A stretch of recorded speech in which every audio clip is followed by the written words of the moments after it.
बच्चों, आप सब कैसे हो? आशा करती हूँ आप सब अच्छे होंगे। बच्चों, आज की हमारी कक्षा का विषय है क्रिया।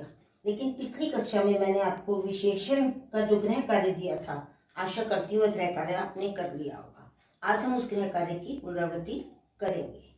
पुनरावृत्ति विशेषण। प्रश्नों के उत्तर लिखकर विशेषण छाटिए।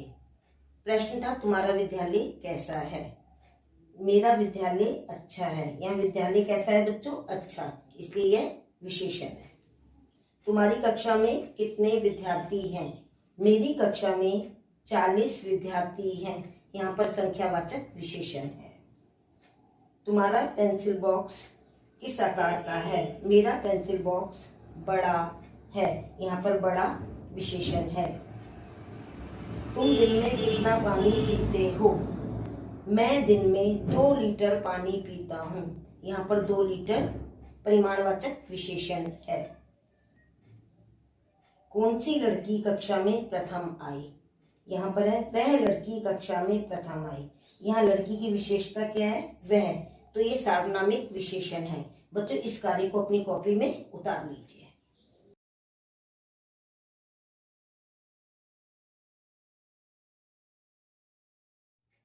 उत्तर नंबर 2, विशेषण भरकर वाक्य पूरे कीजिए। क डैश भैंस पानी पी रही है। यहाँ पर विशेषण है काली भैंस पानी पी रही है। ख डैश डैश आम बाजार से लेकर आओ। उत्तर है मीठे स्वादिष्ट आम बाजार से लेकर आओ। यहाँ पर मीठे और स्वादिष्ट दोनों विशेषण हैं। ग डैश शेर दहाड़ता है। यहाँ पर उत्तर नंबर ग का है खूंखार शेर दहाड़ता है। यहाँ पर विशेषण क्या है? खूंखार। घ डैश आदमी से चला नहीं जाता है। यहाँ पर उत्तर है बीमार आदमी से चला नहीं जाता है। ये बीमार आदमी की विशेषता है, इसलिए ये विशेषण हुआ। इस कार्य को अपनी कॉपी में उतार लीजिए।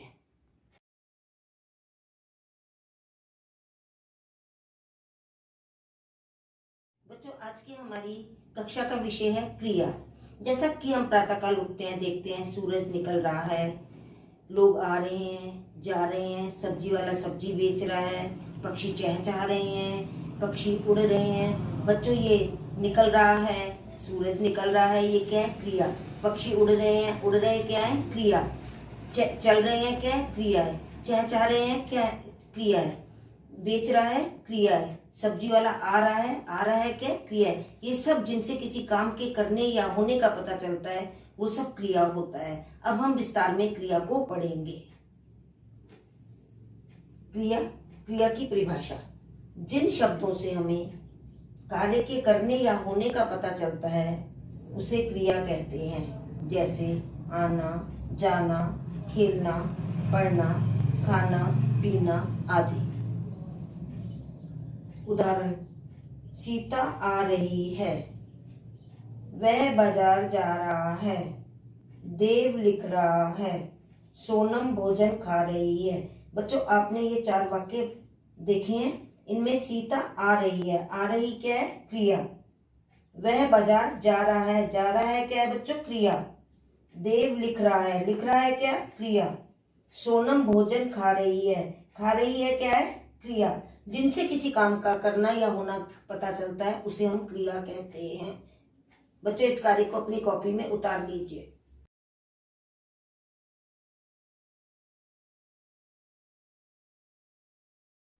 क्रिया के भेद। बच्चों, क्रिया 2 प्रकार की होती है, सकर्मक क्रिया, अकर्मक क्रिया। जिस क्रिया में कर्म होता है वो सकर्मक क्रिया होती है। अब हम सकर्मक क्रिया की परिभाषा को पढ़ेंगे। जिन क्रियाओं का फल कर्ता पर ना पड़कर कर्म पर पड़ता है, उसे सकर्मक क्रिया कहते हैं। जैसे दिव्या खाना बनाती है।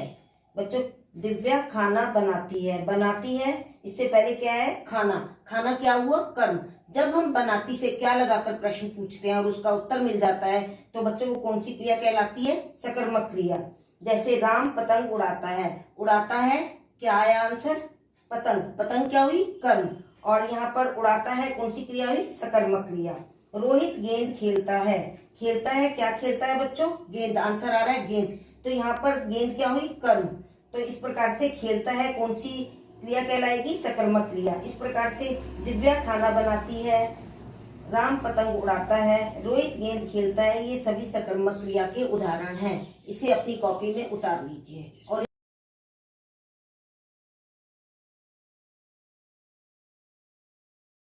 बच्चों, अब हम अकर्मक क्रिया के बारे में पढ़ेंगे। अकर्मक क्रिया वह क्रिया होती है जिसमें कोई कर्म नहीं होता।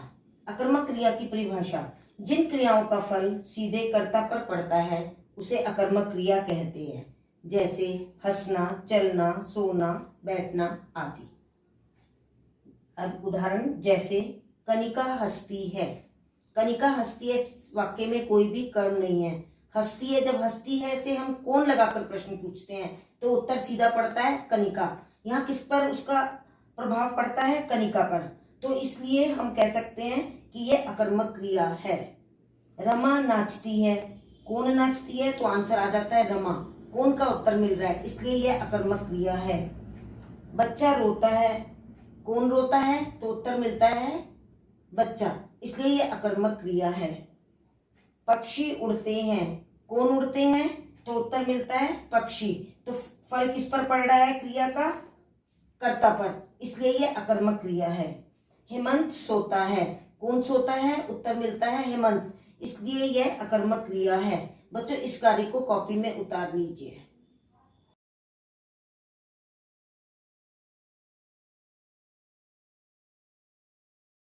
बच्चों, अब हम सकर्मक क्रिया और अकर्मक क्रिया को पहचानने के तरीके देखते हैं। जैसे सकर्मक क्रिया।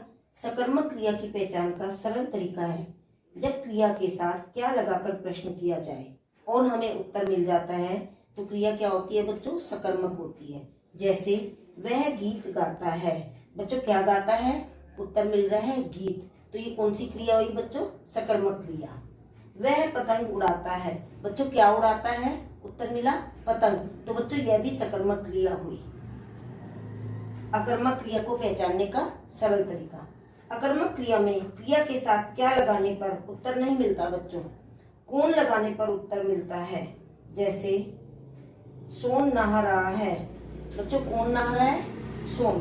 तो यहाँ पर कर्म नहीं हुआ क्योंकि यहाँ पर सीधा कर्ता पर उसका प्रभाव पड़ता है, तो यहाँ पर उत्तर मिला हमको सोन, तो इसलिए ये क्रिया क्या हुई? अकर्मक।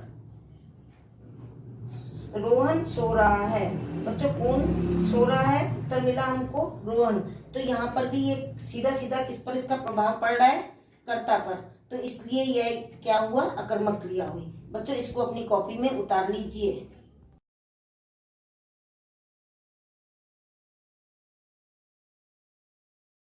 बच्चों, अब हम उचित क्रिया भरकर वाक्यों को पूरा करेंगे। नंबर 1, बच्चे मैदान में डैश रहे हैं। बच्चों, बच्चे मैदान में खेल रहे हैं। यहाँ पर खेल क्या है? खेलना क्रिया है। बीमार आदमी ने चलना शुरू कर दिया। यहाँ पर चलना क्या है? क्रिया है बच्चों। हलवाई समोसे बना रहा है। यहाँ बना रहा है क्या है? क्रिया। मैं बहुत अच्छा गाना गाती हूँ। मैं बहुत अच्छा गाना गाती हूँ। गाती हूँ क्या है बच्चों? क्रिया। रात को आसमान में तारे चमकते हैं। यहाँ चमकना क्या है बच्चों? क्रिया। पक्षी डालों पर चहचहा रहे हैं। यहाँ पर चहचहाना क्या है बच्चों? क्रिया। आज सोमवार है यहाँ पर क्रिया है। बच्चों, इस कार्य को अपनी कॉपी में उतार लीजिए।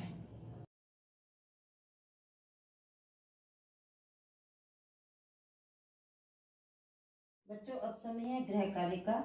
इस कार्य को आपको अपनी हिंदी की कॉपी में सुंदर सुंदर लेख में करना है। इसे अपनी कॉपी में उतार लीजिए।